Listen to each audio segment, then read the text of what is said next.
Joe, do you think you'll have a story for your paper? I'll have a story. What if Brown doesn't show? He'll show.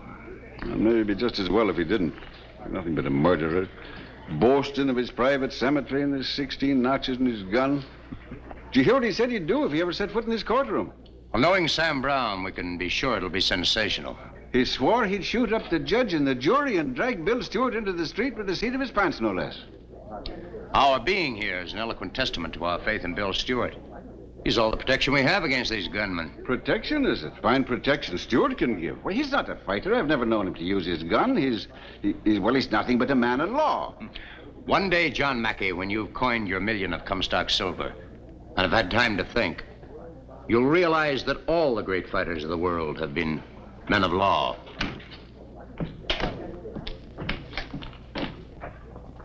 I understand somebody here wants me for something.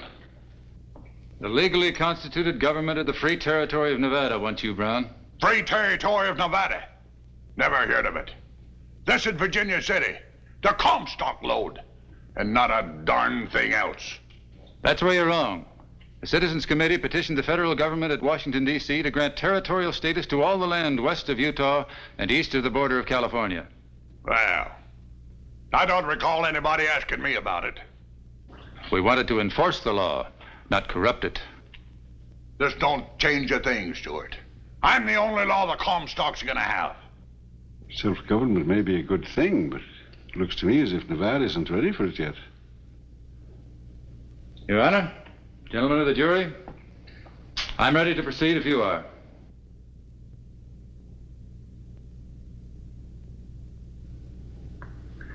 Thanks very much, gentlemen. We will now proceed with the business of bringing law to Virginia City. Would you like an attorney to aid in your defense? Defense against what? Cold-blooded murder. You killed Ned Ingram when you jumped his claim out in 7 Mile. That's the charge. That was self-defense. Nevada calls it murder. And if these gentlemen convict you, you'll be hanged by the neck until you are dead. Guess you ain't heard about my private cemetery. It's filled with troublesome people. I've got 16 notches on my gun to prove it. That's why we formed self-government, to put an end to that sort of thing. Then it looks like it's time to put an end to your government, Stewart.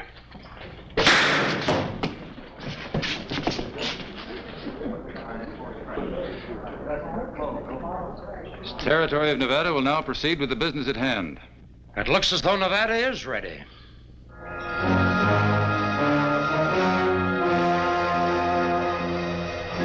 The end of Mr. Sam Brown. Guess that makes Bill Stewart the biggest man on the Comstock. Eldorado, you might just as well put your silver mine up for sale. Spanish Ravine? Why? With Bill Stewart acting as Mackey's lawyer, your claim on his share of Mackey's holdings is going to be washed right down the nearest sluice.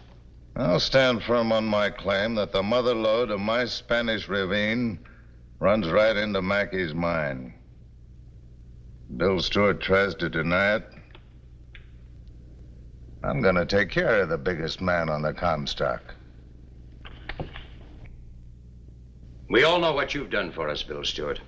All the long months of work preparing the necessary papers for territorial status. I think it's about time that the Comstock did something for you. That's right, Joe. What should it be? Well, we're going to need a governor for our new territory of Nevada. And I think Bill Stewart's the man for the job.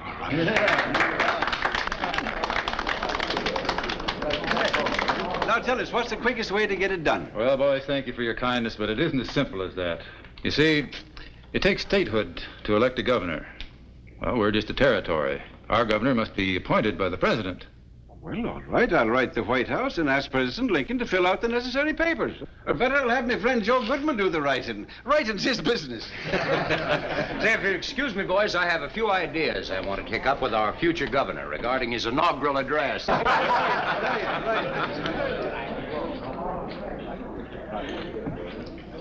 If you wanted it, Bill Stewart, the boys would make you king. There's only one thing I want right now. I want it more than anything in the world. That's the girl in San Francisco. Yes, Joe. The girl in San Francisco. 5 years she's waited for me. I've wanted her with me every minute of the day and night. Yeah, you've made good use of those years. Without her, they haven't meant a thing. I promised her she'd not have to wait for me another year. I don't think you're going to be able to keep that promise. The Sierra is covered with snow. There isn't a pass open. I'm leaving for San Francisco in the morning.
It's so good to see you after so many years. Thank you, Mrs. Kincaid. You're looking splendid, Bill. I guess living in a mining camp hasn't hurt you at all. Oh, goodness sake. Seeing you was such a surprise, I clear forgot my social duties.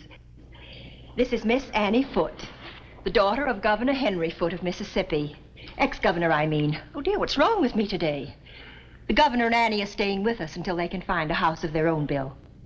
They've decided to settle permanently in California. Mrs. Kincaid, I believe the gentleman would like to be acknowledged. Yes, why, yes, of course, Annie. This is Mr. William M. Stewart of Virginia City. All of San Francisco has been thrilled about the news of your exploits. I'm honored to meet you, Mr. Stewart. Miss Kincaid, where's Catherine? Didn't you get her letter? Letter?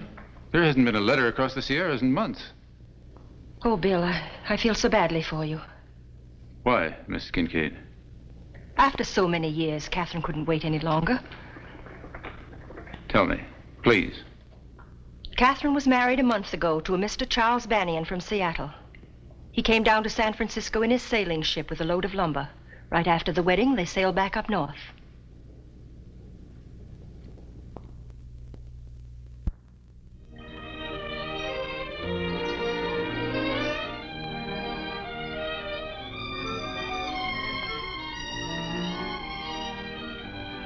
Do you mind if I sit here with you? Why, Miss Annie, how did you know I was here? I looked for you. Your landlady told me you've been coming up here alone for weeks. I hope you won't think me bold, Mr. Stewart, for seeking you out and destroying your privacy. You've been very kind, Miss Annie, and I'm grateful to you for your friendship. Well, Father and I have both become very fond of you. Why have you decided not to visit us anymore? Heavens knows I was at your place often enough with my long face and mournful manner. Oh, isn't the harbor beautiful? Your San Francisco is quite a place. Yes. I think in a few years it'll be just as important as New York and Boston. I went to school in Boston. But to you, Virginia City must be the most magnificent. Hardly the most magnificent, Miss Annie. You see, there's hardly a tree in the entire place. Nothing but mine tipples and ore and smelters and broiling sun in the summer and howling winds in the winter. What a great land waiting to be tamed. A wonderful land. Well, Miss Annie, I've never heard a woman talk like that before. Why, even Miss Catherine hated the Comstock. She said she'd rather die than live in a mining village. Well, the Comstock doesn't only have to be a mining camp. Well, with work You're and right, vision Miss Annie. Comstock silver can help the entire country. It only takes men and women with faith in the future. Most of all, the Comstock needs you, Mr. Stewart. Mr. Stewart. Why, Miss Annie, do you realize I'm standing here holding you in my arms? Yes. And I've never been happier. Annie, you're beautiful, so very beautiful. That's because I love you. Annie, in another month the pass over the Sierra will be open and I'll be returning to the Comstock. Will you go with me? But you must realize, Bill, that I'm the daughter of the ex-governor of Mississippi.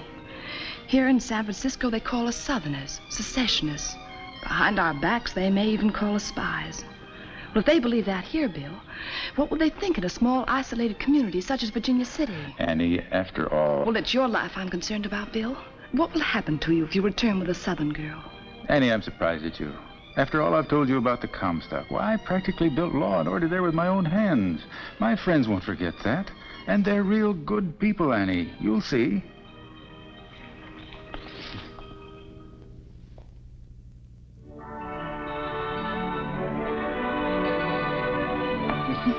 Darling, I've looked forward to this ever since we left San Francisco. That's a neat trick, Bill. It's a fine old tradition. John, Joe, Bill. Boys, I want you to meet the fairest flower of the West, Mrs. William Morris Stewart. Darling, this is Joe Goodman and John Mackey.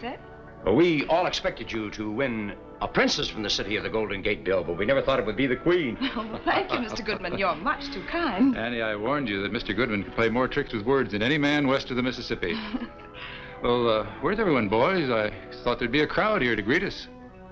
Well, you know how it is, Bill. The price of silver being so high, the boys want to put in every hour they can working. Well, come Saturday night, they're planning the biggest blowout for you the Comstock's ever seen. Oh, here's Sarah May, Mrs. Stewart. She's come from Sacramento to take care of your personal needs. Hello, Sarah May. How do you do, madam? I'm much indebted to you gentlemen for your kindness. Well, let's go have a look at the house, Sarah May. Gentlemen? Mrs. Stewart? Darling? Well, what is it? I felt there was something wrong ever since I returned. Everyone knew we were coming in today, and there wasn't a soul to greet us at the hotel. That's the work of El Dorado Johnny. What's he have to do with it? It's more important than El Dorado, Bill. It's the appointment of the new governor. Didn't Mr. Lincoln appoint me to the post? The president gave it to an outsider, James W. Nye of New York. Well, you'll not be welcome on the Comstock. That I promise you, lad. But, Joe, I don't understand. I thought Mr. Lincoln agreed that I was the only man for the job. Well, you are the only man for the job, Bill, but the nation is torn by a terrible civil war. The Union Army was led into a trap and almost destroyed at Bull Run. All sorts of voices are heard and listened to, voices that wouldn't be listened to at another time. What are they saying? That you're a Confederate sympathizer, that your heart is with the South. And the proof of it is your marriage to the daughter of the ex-governor of Mississippi. That's the pack of lies that El Dorado Johnny and his crowd are spreading. And that's the reason no one was here to greet us. What are you going to do about it? Do? It's the only thing I can do. What any decent man would do. When the new governor arrives, I'll offer him my services. I'll offer to help him any way I can. Those words do you honor, Bill Stewart.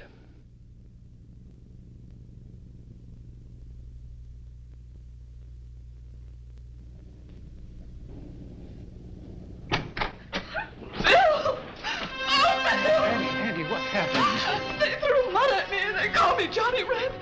I tried to get away, but they ran after me. Oh, Bill, they called me all kinds of names. They said I wasn't wanted here. Oh, now, don't worry about it, Annie. They're just a gang of ruffians. Don't let them upset you. Sarah May, take Mrs. Stewart to her room. She's had a little accident.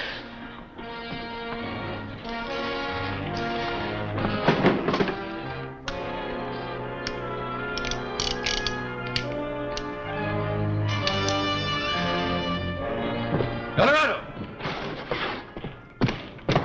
One of you is going to die for this. Put down that gun, Stewart. Any man here wants to draw, now's his chance. We stopped carrying guns when you brought law to the Comstock. We're peaceful people. I even accepted the loss of my lawsuit against Mackey, which he won, thanks to you. If you use that gun on an unarmed man, you'll be no better than Sam Brown. If you want us to respect the law, stop carrying a gun. Do you call what you did to my wife respect for the law? Your wife's a rebel sympathizer. The Comstock don't want rebs here, born or by marriage. Maybe you and your wife better get out of town. People are riled up against you, Bill Stewart. You're not wanted here.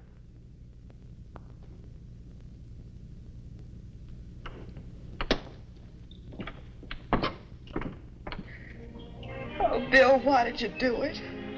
Please, Annie, you must try to get some sleep. Why did you ever marry me, Bill? Darling, because I wanted to. Because I loved you. We thought we could ignore the truth. It was a terrible mistake ever bringing me to Virginia City. Annie, don't talk like that. Without you, life wouldn't have any meaning for me. I love you. I know you do, darling. But I've ruined all your long years of work. I'm not good for you, Bill. Not good for me? What are you talking about? You mustn't blame yourself, Annie. It isn't your fault. It's the evil of war and of politics. I won't let this happen to us again. I won't let them hurt us. Well, what can we do? We'll move from the Comstock. I've made up my mind. We'll settle someplace else. Oh, no, Bill, you can't do that.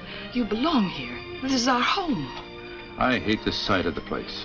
You mustn't blame the Comstock, Bill. These tensions come from the outside. The people there, they're angry and frightened. You must understand that. You would not have me run away. No, I wouldn't. All right. Then we'll stay and see it through. I was a mining lawyer before all this happened, and I'll go right on being a mining lawyer. And God help the man who mentions politics to me again.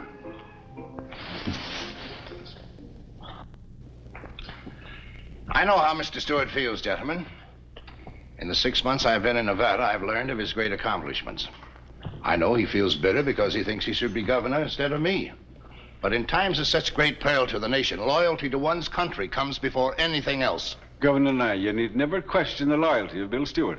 When Colonel Terry came to him and asked support for his plan to bring the Confederate Army across the desert and seize the Comstock, Stewart threw Terry bodily out of his house. It is his active participation in political affairs that we need now. Nevada must become a state in order to strengthen President Lincoln's position. Stewart is the only man who can convince the people of Nevada that Lincoln's plan is right. We must win his support. Annie? Bill? Joe? I have the honor of presenting His Excellency, the Honorable James W. Nye, Governor of the Territory of Nevada. Mrs. Stewart? How do you do, Governor? Permit me to tell you that you deserve to bear the title of governor much more than I. I don't question the decisions of President Lincoln. Thank you. But President Lincoln has made another decision. Oh? He wants to come forward with a great plan to end the war. It is his idea to add an amendment to our Constitution, which will abolish slavery. Mr. Lincoln believes that it would dramatically shorten the war and save countless lives. What has this to do with me? The Constitution provides that an amendment may be adopted by the votes of 3/4 of the states. Of the 35 stars in our flag, 9 are on the Confederate side. So Mr. Lincoln is sure of 26. One more state on his side, making it 27, would give him the needed majority. Don't you see? Statehood for Nevada, Bill. The 36th star. Our dream come true. Why do you come to me? I'm not a politician. I'm a mining lawyer. The people of Nevada will vote for statehood if you tell them to. What about those who asked me to leave and who threw mud and dirt at my wife? A gang of ruffians who served time in jail for that disgraceful incident. What about those who aren't in jail? How do they feel about me? Please, for a moment, forget your personal bitterness and recognize the high urgency of the president's plan. It must succeed. It will further the peace. I recognize it for what it is. Politics. I want no part of politics. But Bill, excuse me, Joe. Surely you must understand. Leave me alone. Mr. Stewart, I insist. I said leave me alone, gentlemen. Please, would you excuse us? Mrs. Stewart. Bill, you shouldn't have done that. I know what I'm doing. No, you don't. You've begun to hate the very thing that you built with your own hands. The people of the Comstock look to you, as they always have, Bill. Now you've abandoned them. I can never forgive them for what they did to us. We're leaving here, Annie. I'm going to Carson Valley to look for some land. We'll build a new home there. This is your home, Bill. The people need you. Including those who spat on you in the street? I'm leaving for Carson Valley in the morning.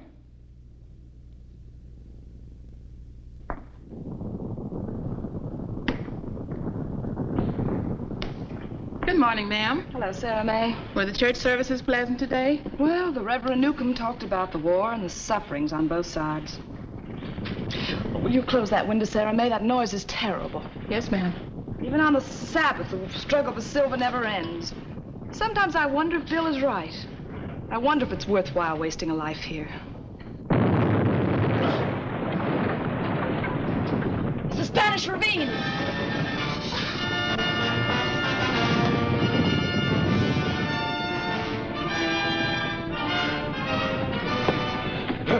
Stay away, ma'am. The whole thing may blow sky high in a minute. Quick! You men who can walk, carry the others down to my house at the bottom of the hill. Sarah May! Sarah May!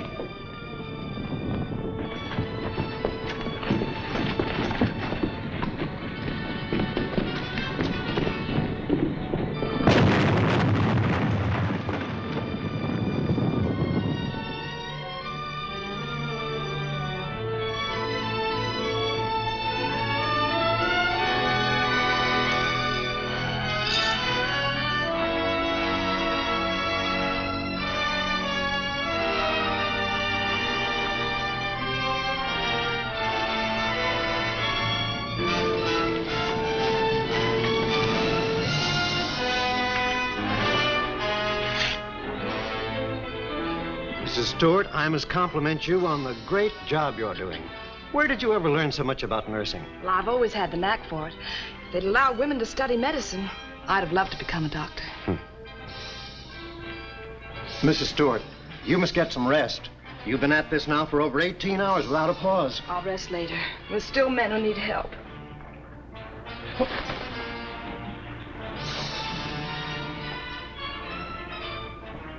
All right, boys, I told Annie Stewart we wanted to thank her. And her answer was, let's not think of ourselves, but only of the boys in the hospitals of both armies, the North and the South. What's the Comstock going to do about it? Come on, boys, in the name of Annie Stewart. Bandages and medicine for the boys in blue and the boys in gray.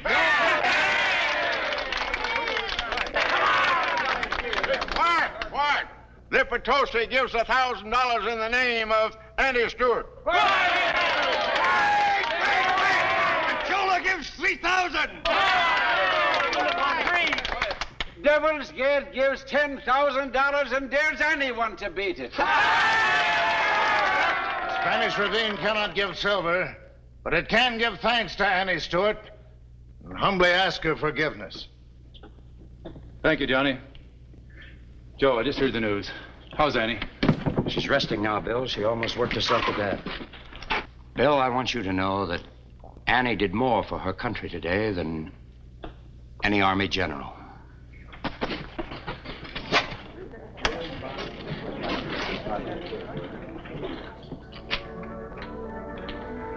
How are you feeling? I'll be all right, darling. All I need is a little rest.